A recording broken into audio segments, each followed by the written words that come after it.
부활절을 지나서 첫 수요 예배로 모였습니다. 성경이 말하는 부활의 의미는 부활과 같은 어떤 기적이 나에게도 일어날 것이라는 소망이라든가, 혹은 잃어버렸던 소중한 무언가를 되찾은 기쁨, 혹은 그런 감격 같은 것을 뛰어넘는다고 말하고 있습니다. 이런 의미들보다는 오히려 부활이 갖는 의미는 역설의 신앙이라고 할 수 있습니다. 모든 역설이 부활 안에 들어 있습니다. 죽음이 살아남이 되고 사망이 생명이 됩니다. 가장 강력한 죽음이라는 사건을 통해 도리어 죽음의 권세를 깨뜨리고 영원한 생명을 얻게 되었습니다. 패배가 승리가 되고 저주가 영광이 됩니다.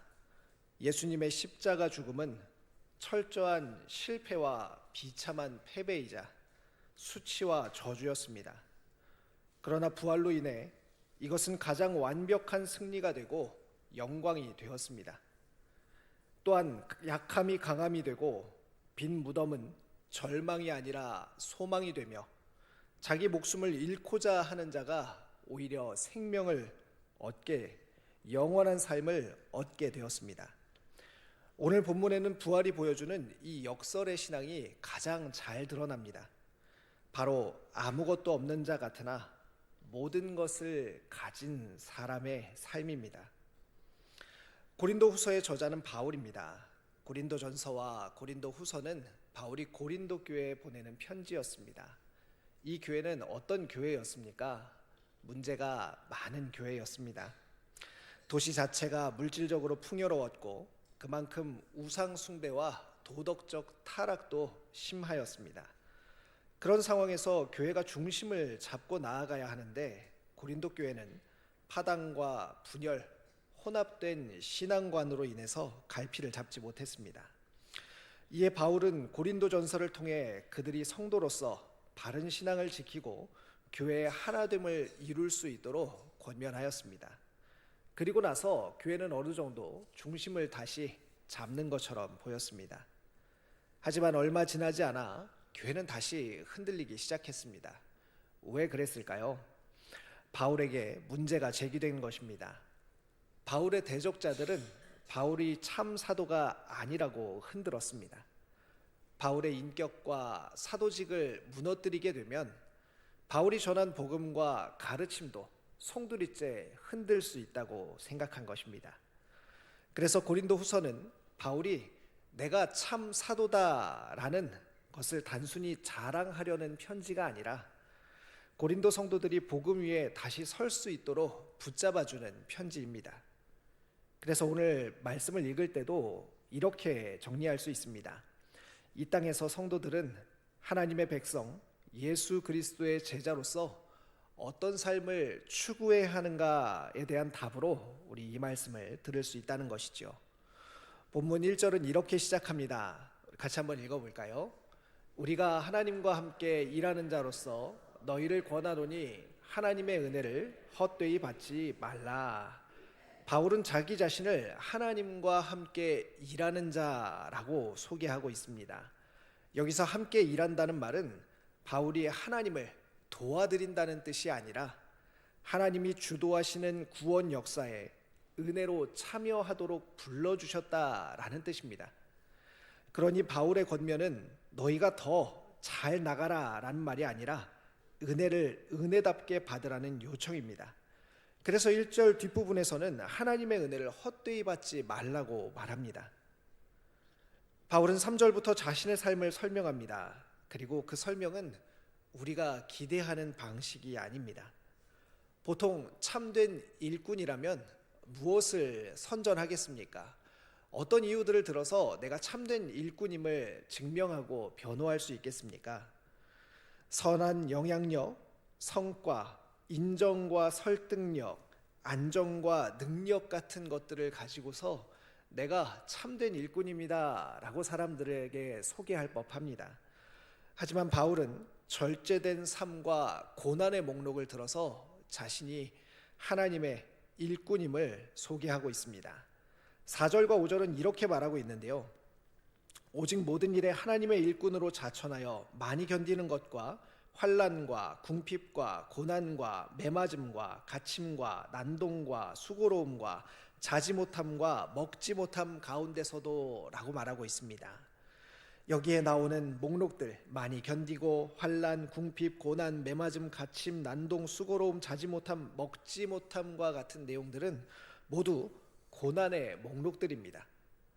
그리고 나서 6절에서 7절은 절제된 삶의 목록이 등장합니다. 같이 한번 읽어보겠습니다. 깨끗함과 지식과 오래 참음과 자비함과 성령의 감화와 거짓이 없는 사랑과 진리의 말씀과 하나님의 능력으로 의의 무기를 좌우에 가지고. 아멘. 여기서 말하는 깨끗함, 지식, 오래 참음, 자비함, 성령의 감화, 거짓 없는 사랑, 진리의 말씀, 하나님의 능력은 바울이 앞선 고난의 목록들 속에서도 신실하게 살고자 노력했던 흔적이라 할 수 있습니다. 그런데 여기서 자칫 오해가 생길 수 있습니다. 바울이 4절에서 자신을 자천한다라는 표현을 사용하고 있기 때문입니다. 이 말이 자칫 자천한다, 자랑한다라는 것처럼 들릴 수 있습니다. 그래서 어떤 사람들은 바울의 말을 이렇게 받아들이기도 합니다.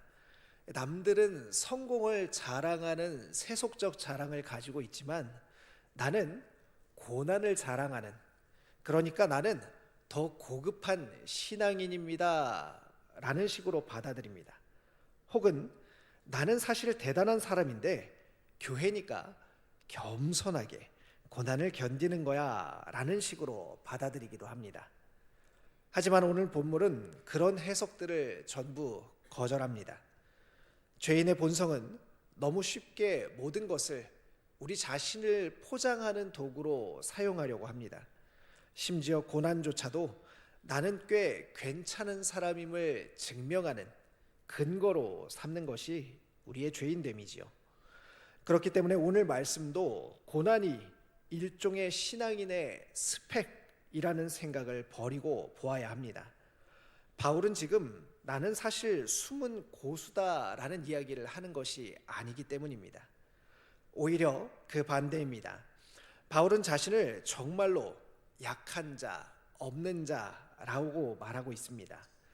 8절에서 10절에는 유명한 대조가 나오는데요. 우리 같이 한번 읽어보겠습니다. 영광과 욕됨으로 그러했으며 악한 이름과 아름다운 이름으로 그러했느니라. 우리는 속이는 자 같으나 참되고 무명한 자 같으나 유명한 자요, 죽은 자 같으나 보라 우리가 살아있고 징계를 받는 자 같으나 죽임을 당하지 아니하고 근심하는 자 같으나 항상 기뻐하고 가난한 자 같으나 많은 사람을 부유하게 하고 아무것도 없는 자 같으나 모든 것을 가진 자로다. 아멘. 여기서 핵심은 무엇인 것 같으나가 그렇게 보였을 뿐 사실은 반대다라는 뜻이 아니라는 점입니다. 이를테면 바울은 이렇게 말하지 않았다는 것입니다. 사람들이 몰라서 그렇지 나는 사실은 유명해, 나는 사실은 부자야 라고 말하지 않았다는 것입니다. 바울의 삶을 보면 그가 그런 기대를 품고 살지 않았음을 알 수 있습니다. 바울과 그의 동역자들 중에는 이름조차 남지 않은 사람들이 훨씬 더 많습니다. 그들은 정말로 무명, 이름 없는 사람들이었습니다. 바울은 정말 죽음의 위기 앞에서만 간당간당하게 살았다는 정도가 아니라 주를 따르는 매 순간 자신을 내려놓는 의미에서 날마다 죽은 자로서의 삶을 살았습니다. 근심도 실제였습니다. 교회들 때문에, 함께하는 사람들 때문에, 건강 때문에 사역의 열매가 보이지 않아 마음이 무너지는 것도 바울의 실제 삶이었습니다. 가난도 실제였습니다. 먹지 못하고 자지 못하고 학대를 당하는 삶이었습니다. 한마디로 바울은 아무것도 없는 자였습니다. 그런데 바울은 동시에 모든 것을 가진 자라고 말합니다. 이것은 너무나 충격적인 고백입니다. 어떻게 같은 사람이 아무것도 없는 사람이면서 동시에 모든 것을 다 가지고 있다고 이렇게 말할 수 있을까요? 바울이 보여주는 반전은 어떤 정신 승리도 아니고 마음가짐의 문제도 아닙니다. 그렇다면 바울이 이렇게 말할 수 있는 근거는 무엇일까요? 바로 그가 하나님의 자녀가 되었기 때문입니다. 하나님 나라의 백성이 되었고 예수 그리스도 안에서 생명을 얻었기 때문입니다. 그래서 바울은 없는 것 같은 현실을 부정하지 않습니다. 다만 그 현실을 최종 결론으로 인정하지 않습니다. 이것은 모두 부활이라는 역설적인 사건 때문입니다. 부활은 몇 가지 확신을 우리에게 줍니다. 첫 번째로 예수님께서 단지 좋은 스승이 아니라 죽음의 권세를 깨트린 주님이심을 확신하게 합니다. 또 그 부활은 성도에게 너희의 생명도 여기에 묶이지 않는다는 하늘 소망을 확신하게 해줍니다. 마지막으로 부활은 성도를 불쌍한 종교인이 아니라 하나님의 상속자, 하나님의 자녀로 선언합니다. 로마서 8장 17절이 그것을 잘 보여주는데요. 자녀이면 또한 상속자 곧 하나님의 상속자요 그리스도와 함께한 상속자니 우리가 그와 함께 영광을 받기 위하여 고난도 함께 받아야 할 것이니라 라고 말하고 있습니다. 상속자는 미래에만 그 상속을 받는 사람이 아니라 이미 아버지 집에 속해 있는 자녀입니다. 이미 신분이 바뀐 사람입니다. 그러니 바울의 가난하나 부유하게 한다는 말은 언젠가 부자가 될 거야 라는 뜻이 아닙니다. 바울이 가진 것은 남들이 모르는 숨은 재력이 아니라 바로 그리스도입니다. 그리스도로 말미암아 얻은 생명, 그리스도로 말미암아 주어진 나라, 그리스도로 말미암아 보장된 미래입니다. 그래서 바울은 지금 아무것도 없어도 동시에 모든 것을 가졌다고 말하는 것입니다. 왜냐하면 그가 가진 모든 것은 물건이 아니라 생명이며 그 생명은 부활로 증명된 생명이기 때문입니다. 그래서 부활절을 지나고 다시 모인 우리에게도 바울의 이 고백이 의미가 있습니다. 세상은 지금 당장 손에 쥔 것만을 실제로 칩니다. 그러나 부활은 하나님께서 약속하신 것을 실제로 만듭니다.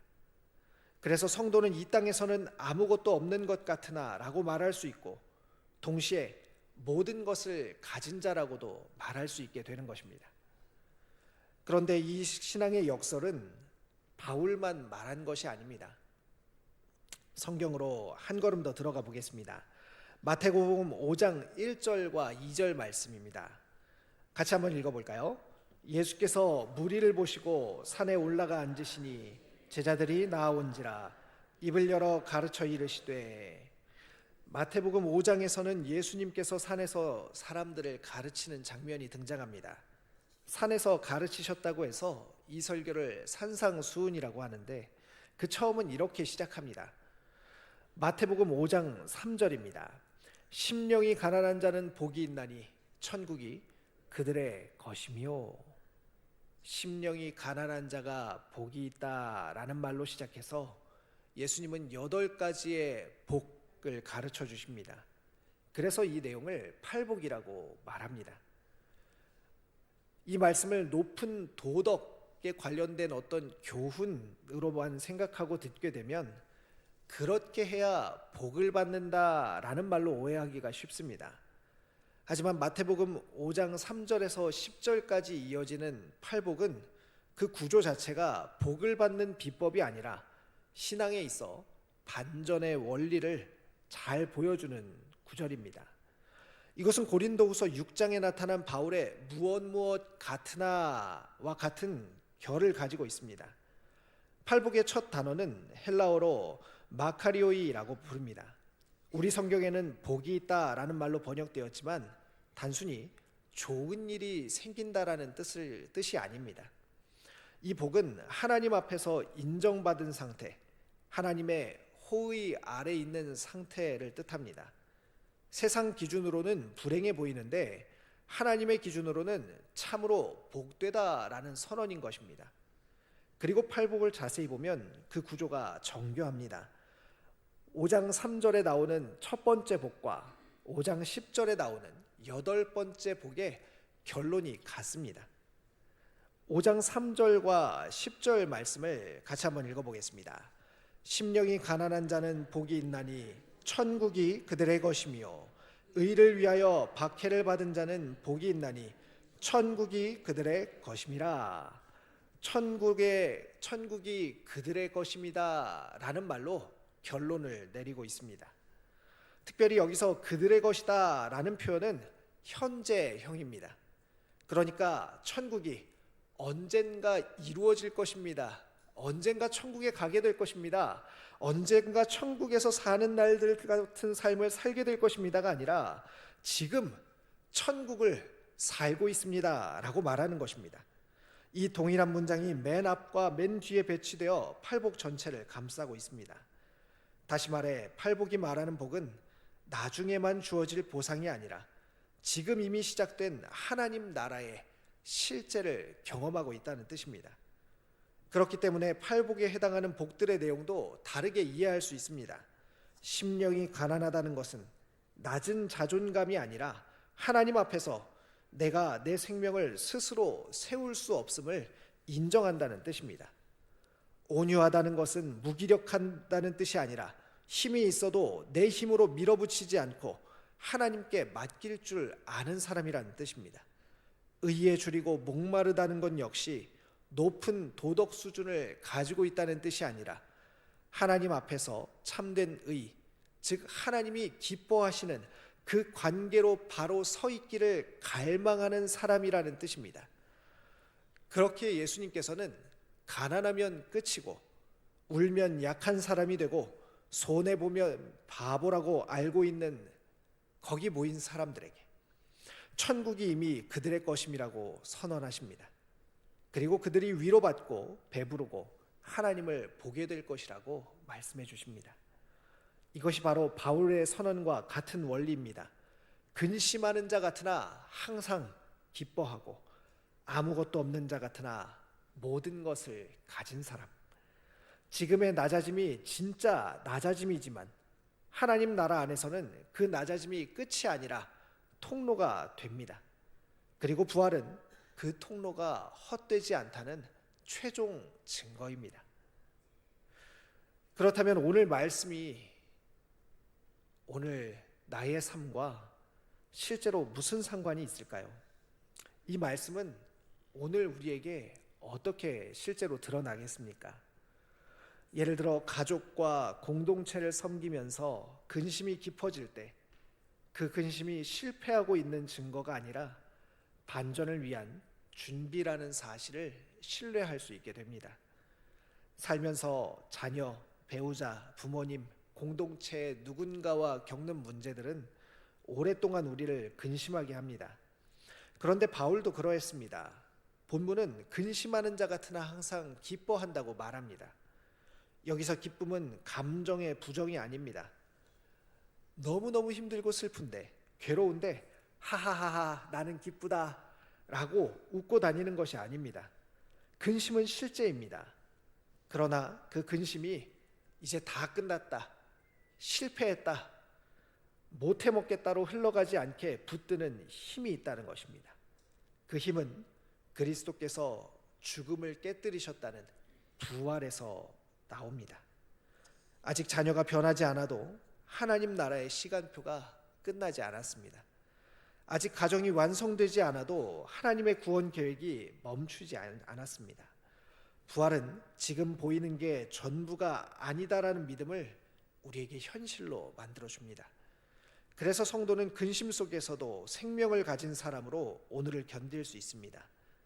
이것은 패배가 아니라 바로 복음의 방식입니다. 한 가지 예를 더 들어보겠습니다. 은퇴하고 일이 줄고 역할이 달라지면 사람은 누구나 나는 이제 아무것도 아닌가, 쓸모 없게 된 것인가 라는 생각에 흔들리게 됩니다. 세상은 직함과 성과로 사람들을 정리합니다. 하지만 오늘 말씀은 우리에게 말합니다. 무명한 자 같으나 유명하다. 여기서 유명은 세상의 유명세가 아닙니다. 하나님 앞에서의 신분입니다. 우리는 그리스도 안에서 이미 하나님의 자녀이며 상속자입니다. 그러니 은퇴 이후의 삶, 그런 삶은 내가 내려가는 삶이 아니라 하늘을 향해 더욱더 선명하게 나아가는 삶이 될 수 있습니다. 내가 덜 바쁘다고 해서 가치가 줄어드는 것이 아닙니다. 내 역할이 바뀌었다고 해서 하나님 나라에서 필요가 사라지는 것이 아닙니다. 이 시기는 오히려 주의 일이 더 순수해질 수 있는 시간입니다. 보여주기 위한 일이 아니라 하나님 앞에서만 하는 일이 남는 시간이기 때문입니다. 내가 주를 위해, 세상을 위해 어떤 일을 열심히 하고 있는데 아무도 알아주지 않는다면 그 시간은 정말로 주님께만 드려지는 시간이라는 것입니다. 세상에서 무명해질수록 주님께는 더욱 또렷하게 유명해지는 것입니다. 사랑하는 성도님들, 우리의 소망은 하늘에 있습니다. 바울은 오늘 본문을 은혜를 헛되이 받지 말라는 말로 시작합니다. 은혜는 기분 좋은 종교 경험이 아니라 우리를 하나님 나라의 일꾼, 하나님과 함께 일하는 자로 세우는 하나님의 방식입니다. 그러니 바울이 보여준 역설은 어떤 낭만이 아닙니다. 십자가와 부활을 붙든 사람의 삶의 형태입니다. 얼마나 유명한지 혹은 무명한지가 바울에게는 중요하지 않았습니다. 사실은 자신이 부잣집 아들이고 높은 스펙의 소유자인데 자진해서 가난하게 살았다는 말도 아닙니다. 결국에는 수천 년이 흐른 오늘날 지금 여기 한국 사회에서 교인들에게 유명해졌기 때문에 무명한 듯 하나 유명한 자라는 말도 아닙니다. 그저 그는 유명해지지 않았어도 유명한 사람인 것입니다. 바울의 말에 따르면 한 사람을 무명하지만 유명하게 하고 아무것도 없지만 모든 것을 가진 사람으로 만드는 것은 감추어진 실력이나 재능, 가능성이 아니라 예수 그리스도입니다. 부활하신 예수님을 통한 생명입니다. 즉 오늘 말씀은 여러분이 겉보기에는 조금 고난을 당하는 것 같고 어려운 삶을 살고 있지만 진짜 실력 있는 사람이 되라 라는 그런 뜻이 아닙니다. 그렇게 되든 되지 않든 우리의 소망은 하늘에 있습니다 라고 말하는 것입니다. 가난하지만 부유하게 살도록 하는 힘이 어디에서 나오는 것입니까? 근심하지만 기뻐하며 살도록 하는 힘이 어디에서 오는 것입니까? 세상은 여전히 무엇을 가졌는지로 우리를 평가합니다.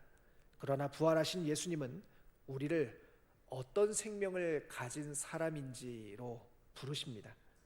이 땅에서는 아무것도 없는 것 같을 수 있습니다. 그러나 예수 그리스도의 생명을 소유한 사람은 실제로 모든 것을 가진 사람입니다. 부활이 그것을 증명하였습니다. 말씀을 정리합니다. 사랑하는 성도님들께 격려를 드립니다. 지금 삶이 만족스럽지 않은 분들이 계시지요. 지금 내 삶이 전부일까봐 두려운 분들이 계시지요. 여러분의 삶을 세상 가치에 의해 성공, 실패라고 함부로 말씀하지 마십시오. 또 다른 사람들을 그런 기준으로 대하거나 평가하지 마십시오. 오늘 말씀은 누구든지 하나님을 위해 바울과 같이 고난과 절제, 그 삶의 목록들에 들어있는 말씀처럼 살아가는 사람이 있다면 그 사람이야말로 부활의 삶을 살아가는 것이라고 알려줍니다. 아무것도 없는 것 같으나 천국을 가진 사람, 아무도 모르는 것 같으나 주님이 아시는 사람, 그 길을 걷는 우리 모두가 되기를 간절히 축원합니다. 기도하겠습니다.